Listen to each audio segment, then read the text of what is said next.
आज मैं आपसे एक सवाल पूछना चाहती हूँ जिससे हम सब लोगों का जीवन जुड़ा है। कौन से ऐसे प्रोफेशंस हैं जिनकी जीवन में हमें बार बार जरूरत पड़ती है? Doctor, teaching, social service.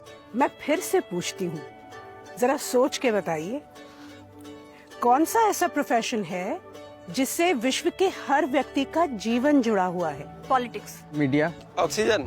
चलिए मैं दूसरी तरह से पूछती हूँ, वो कौन सा ऐसा प्रोफेशन है जिसके बिना आप एक दिन भी नहीं जी सकते? हाउसवाइफ की सर्विसेज के बिना हम नहीं जी सकते। फिल्म इंडस्ट्रीज है, उसके बगैर तो आज की जीना मुश्किल है। WhatsApp, Twitter, Facebook.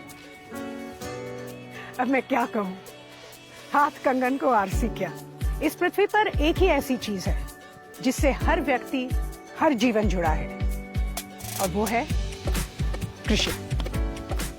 हमारी रोजमर्रा की जिंदगी में हमें डॉक्टर्स, लॉयर्स, इंजीनियर्स की कभी कभी जरूरत पड़ती है, लेकिन जिसकी हमें हर दिन, हर पल जरूरत पड़ती है वो है किसान। देखिए, आप सुबह उठते हैं, आप चाय या कॉफी पीते हैं, इन दोनों की भी तो खेती होती है। साथ ही आप बिस्किट खाते हैं, मतलब दूध, शक्कर, मैदा, फिर से खेती। आप सुबह बिस्तर से उठते हैं तो आपका जो बिस्तर है कॉयर का है, खेती, और आपकी जो चादर है वो कॉटन की है शायद, भाई कॉटन की भी तो खेती होती है। और आपके सिरहाने रखा वो टेबल लैंप, उसका लैंप शेड जूट का है ना।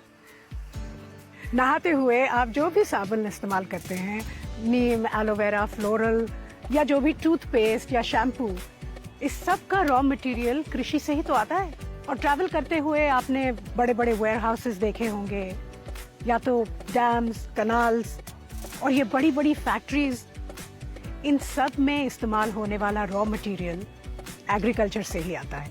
और रात को दूर आसमान में वो चमकता हुआ तारा जब आप देखते हैं, वो दरअसल तारा नहीं बल्कि एक सैटेलाइट है, और वो भी इस एग्रीकल्चर के नेटवर्क का एक हिस्सा है।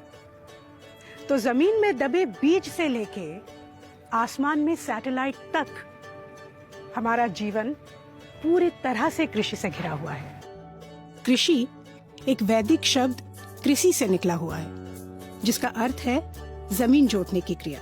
जब विश्व में बाकी और सभ्यताएं बसी भी नहीं थी, तब भारत कृषि में एक अग्रणी सभ्यता थी।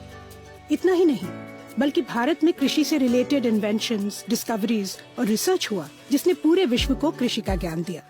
रामायण और महाभारत के वक्त से लेकर इंडस वैली के वक्त तक हमारी कृषि काफी विकसित हो चुकी थी।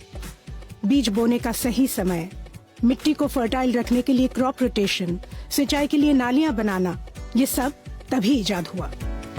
कृषि पराशर ग्रंथ, जिससे हम आज तक कृषि सीखते हैं, इसी समय लिखा गया था।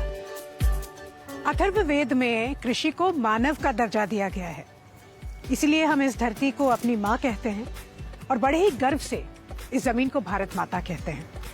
जब पूरी दुनिया जानवर के खाल के कपड़े पहन रही थी, तब भारत ने कपास यानी कॉटन के कपड़े बनाना शुरू किया। और क्या आपको पता है कि इरिगेशन में भी भारत सबसे आगे था? फर्स्ट सेंचुरी यानी पहली शताब्दी में कावेरी नदी पर बना कलानी डैम आज 2000 साल बाद भी वर्किंग कंडीशन में है। इसी दौरान हमारे मसाले पूरे विश्व में प्रसिद्ध होने लगे। रोमन एम्पायर के साथ हमारा विदेशी व्यापार शुरू हुआ। सी ट्रेड की वजह से हमारे प्रोडक्ट्स लगभग तमाम विश्व में निर्यात होने लगे। और इसके बाद कई सदियों तक कृषि ज्ञान और तकनीक का धनी भारत धीरे धीरे सोने की चिड़िया बन गया। और सोने की चिड़िया को किसी न किसी की नजर तो लगनी ही थी। मुगलों के आने के बाद आबादी बहुत तेजी से बढ़ने लगी, और दूसरी तरफ अनाज कम पैदा होने लगा, और उसकी जगह कैश क्रॉप्स जैसे कॉटन, ओपियम, नील, इसकी पैदावार बढ़ा दी गई। मुगलों ने 1/3 फसल कर मतलब टैक्स के रूप में लेना शुरू किया। एक तरफ फसल कम हो रही थी और दूसरी तरफ किसानों की हालत खराब हो रही थी।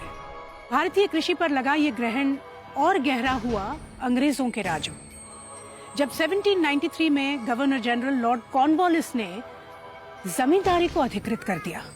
सारा पैसा रईसों के पास चला गया, और भारत को सोने की चिड़िया बनाने वाला किसान आखिरी पायदान पर आकर सबसे कमजोर हो गया। अंग्रेजों ने नील की खेती यानी इंडिगो फार्मिंग पर जोर दिया। इसके कारण अनाज कम उगने लगा, जमीन बंजर होने लगी। भूखमरी और किसानों में अभाव, ये हमारे देश में कृषि का स्वरूप हो गया।